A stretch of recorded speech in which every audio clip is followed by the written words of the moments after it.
and complex machine. When the movable, there will be one or no movable part, many movable parts. That type of machines are simple machine. Like that one, scissors, spoon, nail cutter, these are the simple machine.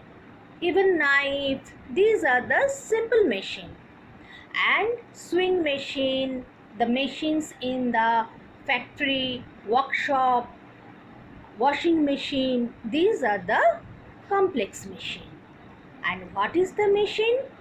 Tools and objects that help us to perform the same amount of work with much less effort than if we did the work manually are called machine.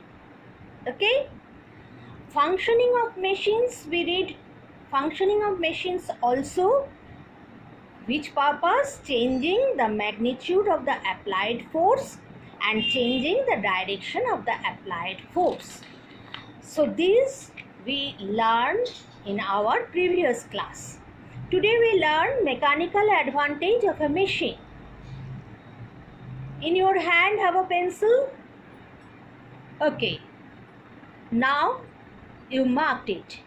The factor by which a machine multiplies the force applied is called mechanical advantage. What is the mechanical advantage? The factor by which a machine multiplies a force applied is called mechanical advantage. The force applied on the machine to do some work is called effort. Now what is the effort? Mark it. Again you mark it. The force applied on the machine to do some work is called effort. So what is effort? The force applied on the machine to do some work, that is the effort. We applied the force on the scissor.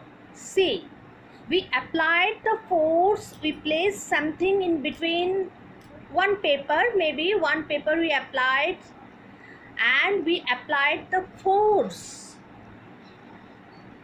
That is the effort. The force applied by the machine on the object is called load.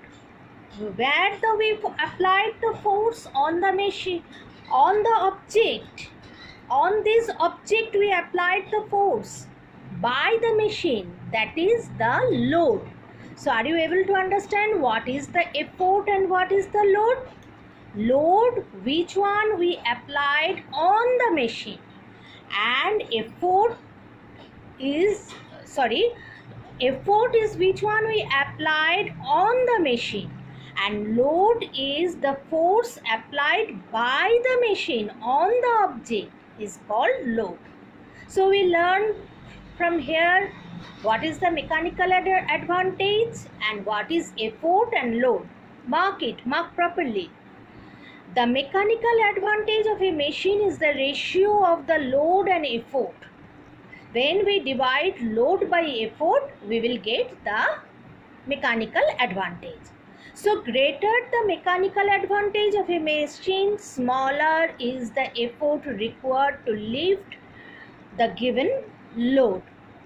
If effort is less than load, then mechanical advantage greater than 1. Mark it. If effort is greater than load, then mechanical advantage less than 1. If effort equal to load, then mechanical advantage is 1.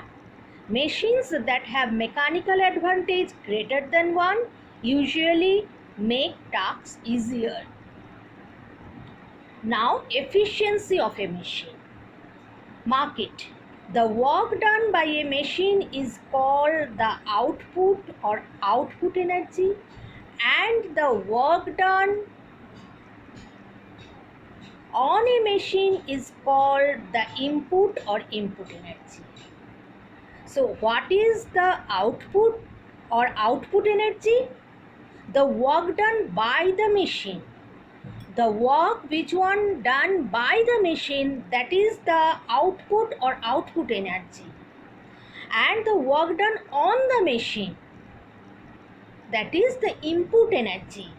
When we press the pressure on the scissor, this is a simple machine.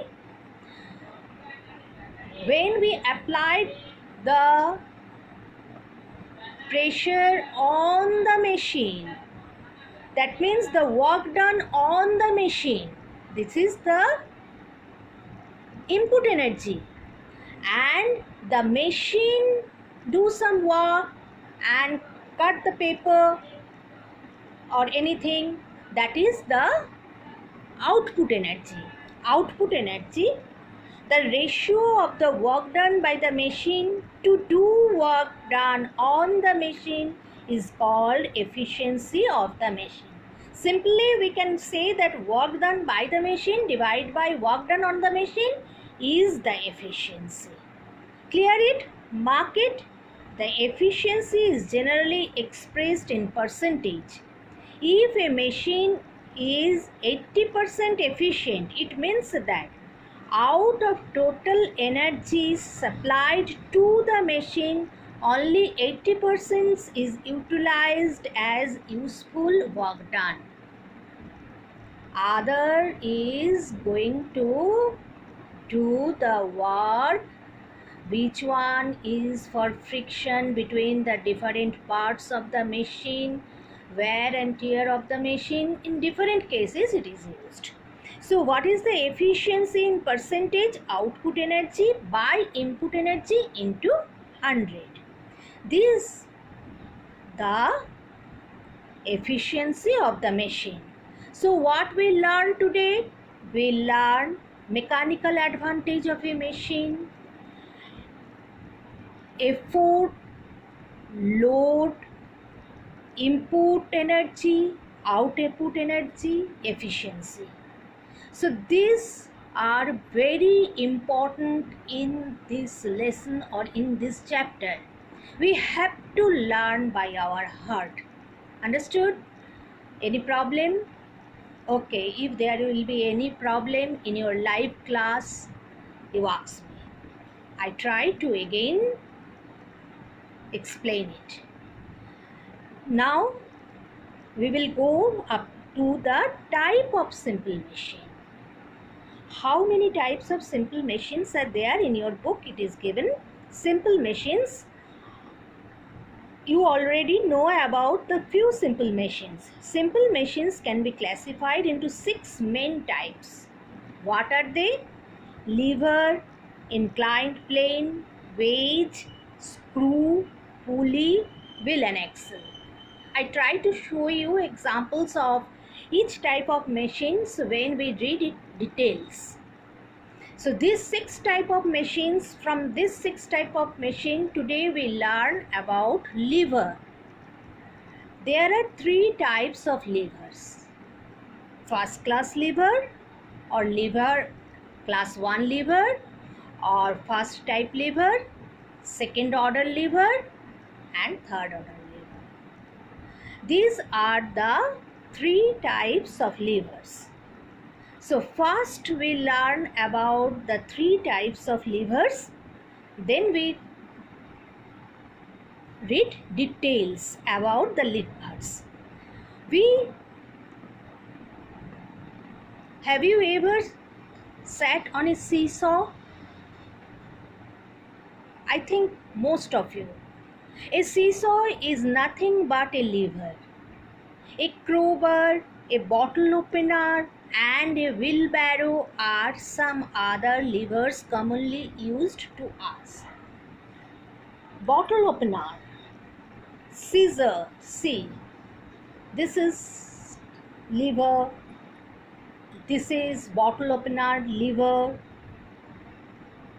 tongs or forceps, this is lever, nail cutter, this is lever, plus this is also lever.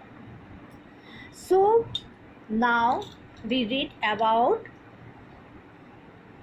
a lever is a simplest of all type of machine. Mark it. A lever is the simplest of all types of machines. A lever is a rigid bar that can rotate freely about a point. A lever is a rigid bar, mark it. A lever is a rigid bar that can rotate freely about a point. The fixed point about which the lever can rotate is called fulcrum. See, in this scissor, it is rotate on this fixed point. It rotates, we can rotate it in this fixed point. So this fixed point is called fulcrum. Okay, mark it. The fixed point about which the lever can rotate is called fulcrum, and we denote it by capital F. The object to be lifted or removed with the help of a lever is called load. If we put some object in between the lever, this is the load, this one is the load. Okay, the force applied on the lever is called effort. When we cut the paper, we use the force here. This is the effort. This is fulcrum, this is load, this is effort. Okay, so you learn load we denote by capital L and effort we denote by capital F. So from now, from lever, what we learn, what is the lever, what is fulcrum, what is load, what is effort. Okay, now principle of lever. What is the principle of lever?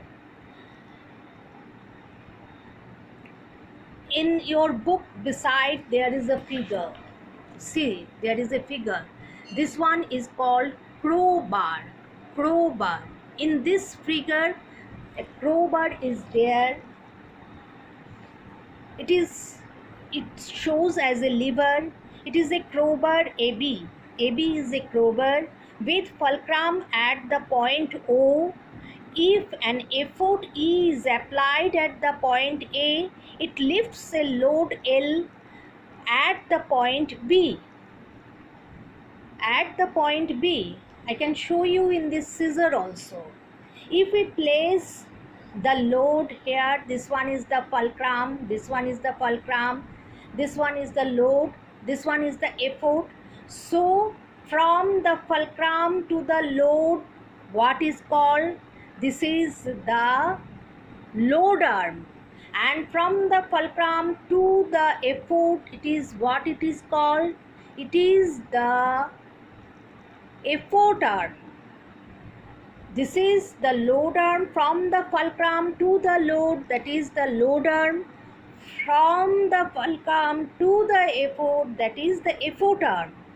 So when two children with equal weight sit on a seesaw, the lighter child has to be set further away from the fulcrum than the lever walks.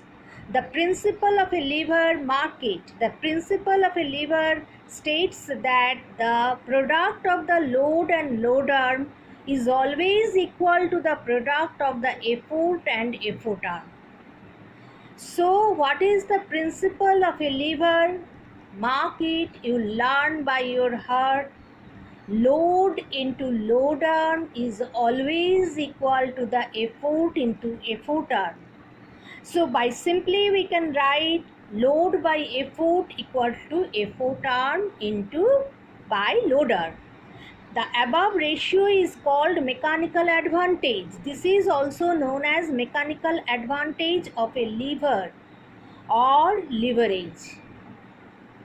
Based on the relative position of the load, effort and fulcrum, lever can be classified into three types. Next day we read about the three types of lever.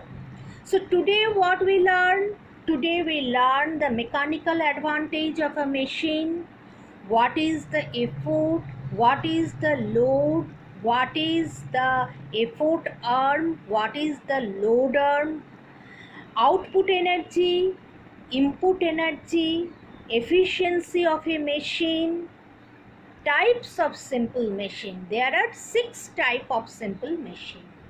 And then lever, what is a lever, and the principle of lever.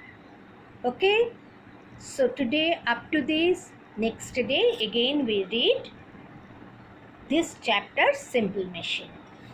Okay, bye.